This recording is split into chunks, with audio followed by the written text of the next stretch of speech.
Salve Maria, caríssimos irmãos, caríssimos amigos, é com muita alegria que estamos uma vez mais reunidos para podermos meditar no Evangelho Dominical, neste que é o sexto domingo do Tempo Comum. Eu sou o Padre Jorge Filipe, como todos sabem, e tenho semanalmente a gratíssima alegria de estar convosco, de poder ler, poder meditar convosco o Evangelho que a Santa Igreja, aos domingos, nos oferece. Bom, neste sexto domingo nós temos uma cura e Deus não faz as coisas ao acaso. Esta cura é feita neste domingo, que é precisamente o dia 11 de fevereiro, dia de Nossa Senhora de Lourdes. Lourdes, o santuário extraordinário, o santuário bendito, que fica nos Pirineus franceses, onde diariamente, ou enfim, constantemente, se dão milagres, se dão curas, se dão, enfim, todo tipo de portentos espirituais e físicos. E também, 11 de fevereiro, é o dia dos doentes. E de maneira que o Evangelho de hoje encaixa como mão na luva precisamente neste dia, 11 de fevereiro, dia de Nossa Senhora de Lourdes, dia mundial dos doentes, e ao mesmo tempo Nosso Senhor a curar alguém que tem uma doença incurável para aquele tempo, que é a lepra. Então diz o Evangelho de hoje que veio ter com Jesus, o Evangelho de São Marcos, veio ter com Jesus um leproso, prostrou-se de joelhos e suplicou-lhe: "Se quiseres, podes curar-me." Jesus, compadecido, estendeu a mão, tocou-lhe e disse: "Eu quero, fica limpo." E no mesmo instante o deixou a lepra e ele ficou limpo. Bom, depois o Evangelho continua, mas este aqui, digamos, é o cerne, é o milagre, o primeiro milagre em que Nosso Senhor cura um leproso. Bom, mas a lepra, caríssimos irmãos, para nós, digamos, já não nos toca tanto. Hoje em dia há outras doenças, as doenças chamadas doenças do século, do nosso século, e de maneira que o tema da lepra parece um tema já que perdeu o seu significado, ou melhor, perdeu até a sua atualidade.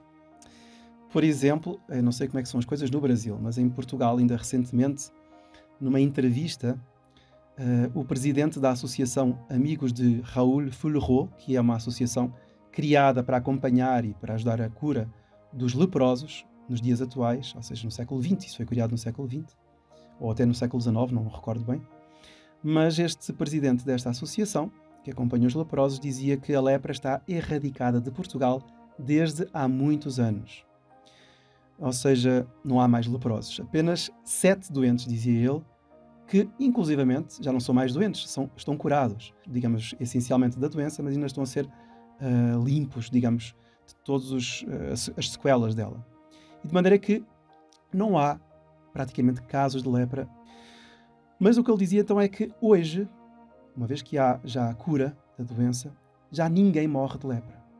Ninguém que for acompanhado, evidentemente. Ou seja, a lepra é uma doença com cura. Entretanto, naquele tempo, no tempo do Evangelho, não era assim. Nosso Senhor vê chegar este leproso, e o leproso, evidentemente, que a primeira coisa que ele vai fazer, chegando diante do Jesus, do Mestre, do Messias, é pedir para ser curado. Ou seja, é óbvio que, ainda que ele não dissesse para Nosso Senhor nada, Nosso Senhor perceberia que ele queria ser curado. Nosso Senhor não ia dizer assim: alguém aqui quer ser curado de alguma doença? Senhor, eu quero, olha para mim. É óbvio que ele aproximou-se com esta finalidade. Ele queria ser curado.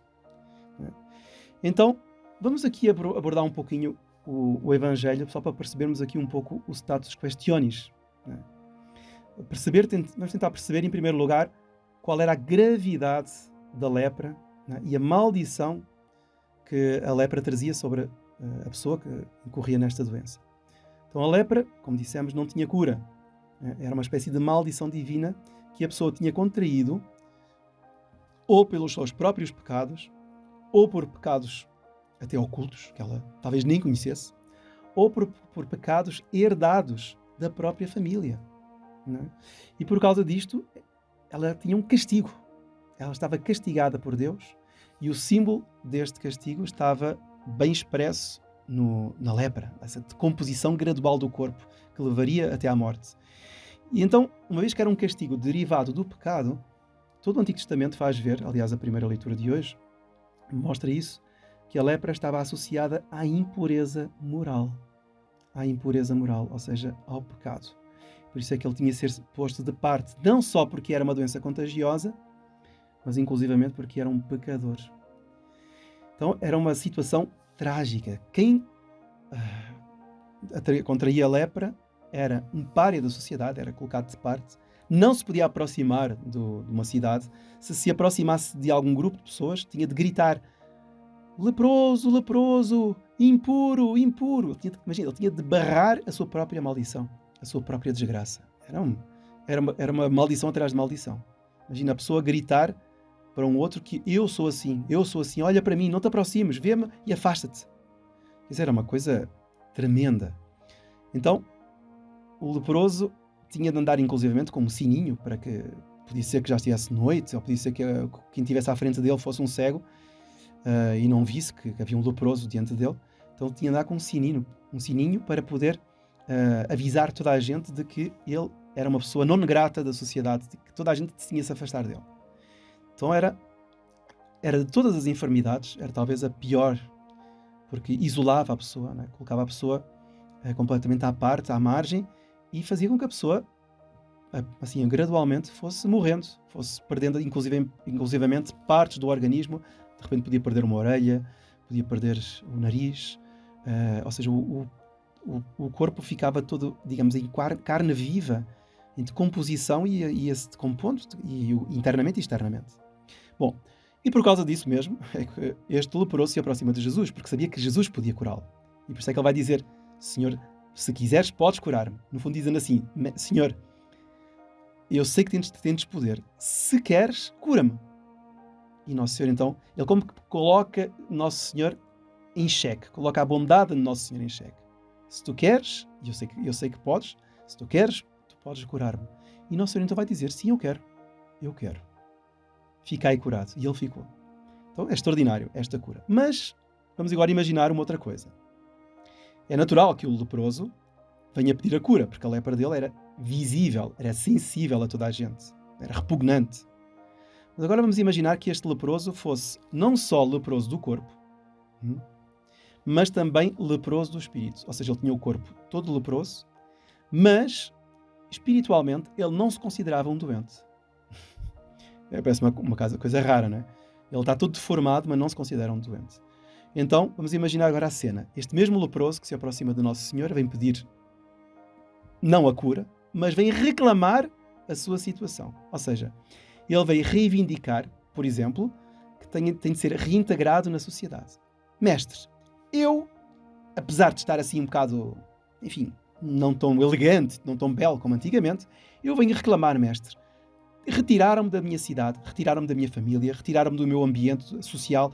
Eu quero reclamar a minha situação. Eu quero reivindicar aqui os meus direitos. Quero ser colocado novamente no seio da sociedade. Inclusivamente, Senhor, eu quero seguir-vos e quero ser inserido no colégio apostólico. Eu quero ser um dos 12 apóstolos. Será que Nosso Senhor iria acolher este homem? Pensemos um pouco. O homem estava totalmente leproso, mas não queria reconhecer que estava com lepra, né? E inclusivamente reconhecia que tinha direitos e que podia ser colocado dentro da sociedade, apesar de ter uma doença contagiosa. Será que Nosso Senhor o colocaria? Evidente que não. E porquê que Nosso Senhor não o colocaria dentro da sociedade, caríssimos irmãos? Nosso Senhor não o colocaria porque Nosso Senhor veria que ele estava doente, mas não reconhecia a doença.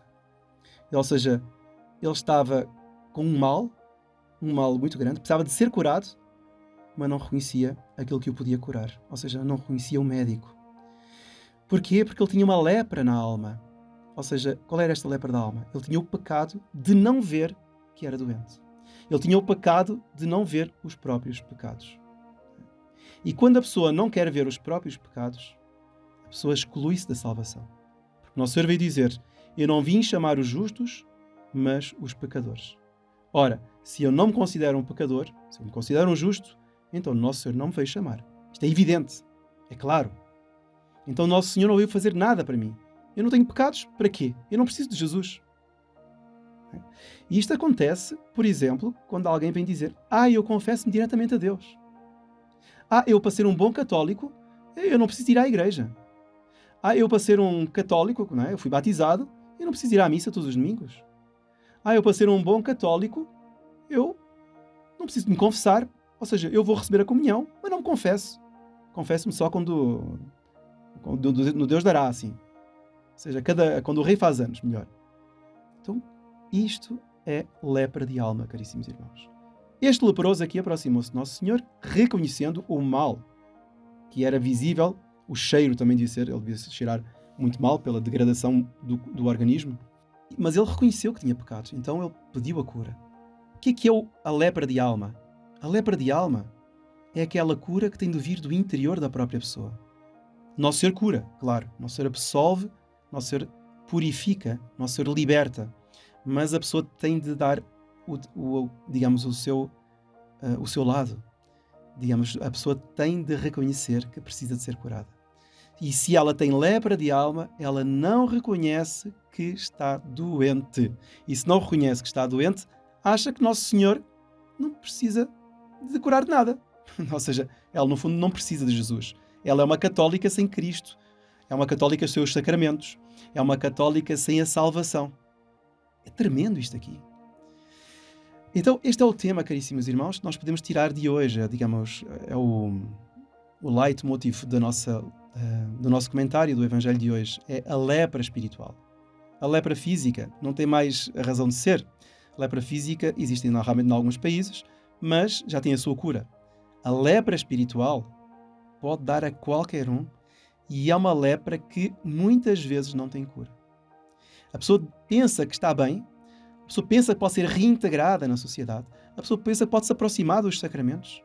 Ela não se dá conta que ela vai poluir não só a sua alma, com sacrilégios, com indiferenças, com desdéns, mas inclusivamente vai dar um péssimo exemplo e vai lançar uns eflúvios sobre aqueles outros. Porque uma pessoa que vive em pecado e que vive no meio de pessoas que procuram praticar a virtude, mas ela está renitente no seu pecado e não quer mudar, porque tem lepra de alma, acaba por afastar aquelas pessoas boas do bom caminho. Isto é uma coisa tremenda, porque a lepra, caríssimos irmãos, deforma não só o corpo, mas a lepra de alma deforma a visão que a alma tem, ou seja, a visão espiritual. Enfraquece completamente, degenera, enfim, faz um mal brutal. E por isso é que a sociedade de hoje, caríssimos irmãos, está não com lepra, mas lepra de alma, aos montes. Aos montes. Ou seja, a nossa sociedade é uma sociedade onde não há mais pecado, e se não há mais pecado, então Nosso Senhor não veio aqui fazer absolutamente nada. Eu fui batizado e agora eu faço a vida que eu quero, católico como eu bem entender. Ou seja, Jesus, não é, o Divino Mestre, a quem eu me devia aproximar, de quem eu devia me aproximar e dizer: Senhor, se queres podes curar-me. Este é o meu problema, cura-me. Não. A pessoa aproxima-se de Jesus, mas diz assim: Jesus, eu quero ser reintegrado na sociedade, mas eu não tenho absolutamente, nem olhes assim para mim, eu não tenho absolutamente problema nenhum. Eu sou uma pessoa boa, eu sou uma pessoa íntegra, eu não faço mal a ninguém, não mato, não roubo, não preciso me confessar, eu não preciso de fazer grandes exames assim, porque eu sei que sou uma pessoa excelente. E então eu quero ser reintegrado naquelas situações onde eu fui excluída. Eu quero ter os meus direitos ouvidos. Então a pessoa não se dá conta que está deformada, está cega, está insensível, assim como o leproso era insensível, não sentia a pele, não tinha o tato, praticamente não existia. Assim também essas pessoas são insensíveis para a realidade espiritual e por isso não se dão conta que vivem em pecado. Não se dão conta que vivem em pecado. Muitas vezes têm vergonha, inclusivamente. São duas as razões, aliás. Duas as razões para viverem assim. Uma é terem muito orgulho, não se quererem, arrepender, não querem viver de frente. Mas às vezes há outro aspecto.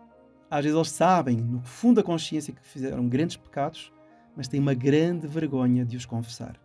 E por isso dizem que não precisam de se confessar. Confessam-se diretamente a Deus. Ou seja, a vergonha é bem maior do que o arrependimento. O arrependimento não é autêntico. Para vermos a realidade disto, que é, infelizmente, é um pão nosso de cada dia, que a quantidade de católicos que infelizmente vive assim, conta-se que há muitos séculos atrás houve um monge num mosteiro X que tinha cometido um pecado vergonhoso, um grande pecado.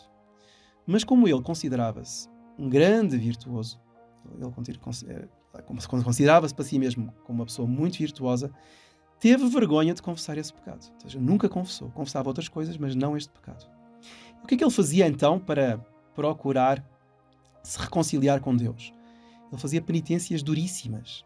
E com essas penitências ele tinha a ilusão de reparar este grande pecado que tinha cometido e assim abafar a sua própria consciência. E assim foi passando o tempo. Ora, acontece que as outras pessoas, os outros monges, etc., viam as penitências que ele fazia e pensavam: uau, que santaço, que grande santo, que sujeito extraordinário, ele passa dias sem comer, nunca toma açúcar, nunca faz, não, enfim, faz grandes sacrifícios, que impressionante, ele é um grande santo. E isto foi se espalhando pelos mosteiros, etc., e ele acabou por morrer nesta situação. E quando ele morreu, queriam-lhe fazer um grande funeral. Mas Deus, que vê tudo, ordenou a este monge que morreu com este pecado, que nunca confessou este pecado, a aparecer a um dos frades e mostrar em que estado é que ele estava. Ou seja, ele tinha-se condenado, estava no inferno. Era lá que estava ele. E então, isso foi depois sabido por este monge e foi sabido pelos outros monges. Ou seja, foi depois narrado. Ou seja, este indivíduo, este monge, tinha encoberto um pecado. Tentou resolvê-lo de outra forma. Penitências, caminhadas, fazer inclusivamente peregrinações. Tá bom. Mas não quis confessar. Porquê? Porque tinha orgulho, tinha vergonha. E assim não quis perder a boa fama, porque se confessasse, se mostrasse, né, quem ele era, talvez até perdesse a boa fama. Então acabou por perder a sua alma. Tremendo. E isto, caríssimos irmãos, acontece com alguns católicos que não querem dar o braço a torcer, não querem reconhecer que são pecadores, têm a lepra de alma, são insensíveis ao pecado, insensíveis a Deus Nosso Senhor, não reconhecem o poder de Deus Nosso Senhor. O que era necessário aqui? Vamos tentar agora dar a solução para a pessoa de facto perceber que estava doente e precisava de ser curada. O que era necessário era um ato de humildade. Nestes casos, a humildade é a única virtude, é a virtude indispensável para ficarmos limpos do pecado. Ou seja, sem ela, por maiores sacrifícios que façamos, estes sacrifícios não têm nenhum valor sobrenatural. Foi o que aconteceu com este monge. E por isso é que São João Crisóstomo dizia que há mais mérito em desfrutar um delicioso banquete por obediência do que jejuar por vontade própria. Ou seja, ainda que a pessoa vá comer um banquete, possa até causar escândalo. Nossa, está a tomar um licor. Olha aquele bolo. Olha aquele prato. Mas que exorbitância. Mas que coisa horrorosa. Comer assim, como é que é possível? Não, mas ele está a fazer isso por obediência. Isso tem mais mérito do que estar a fazer um jejum brutal, mas por vontade própria. Então, a obediência, a humildade são fundamentais. E por isso vamos pedir hoje, caríssimos irmãos, a Nossa Senhora da Humildade, que nos ajude a perceber se em nós não existe também esse problema que nos impede de chegar diante de Jesus e dizer: Senhor, eu sou assim, eu tenho esta doença, eu tenho este pecado, Senhor, curai-me. Queres, Senhor, que eu seja curado? Óbvio que Ele vai dizer: sim, eu quero. Ficai curado. É isto que nos impede, caríssimos irmãos, é tomar esta atitude. E se não tomamos é porque temos lepra de alma. Que Jesus, Nosso Senhor, que Nossa Senhora nos ajude a perceber se estamos nessa situação e a termos esta humildade, esta abertura de espírito para percebermos que só assim ficaremos curados, seremos limpos e seremos salvos. E que a bênção de Deus Todo-Poderoso, Pai, Filho e Espírito Santo, desça sobre vós e permaneça para sempre. Amém. Louvado seja Nosso Senhor Jesus Cristo.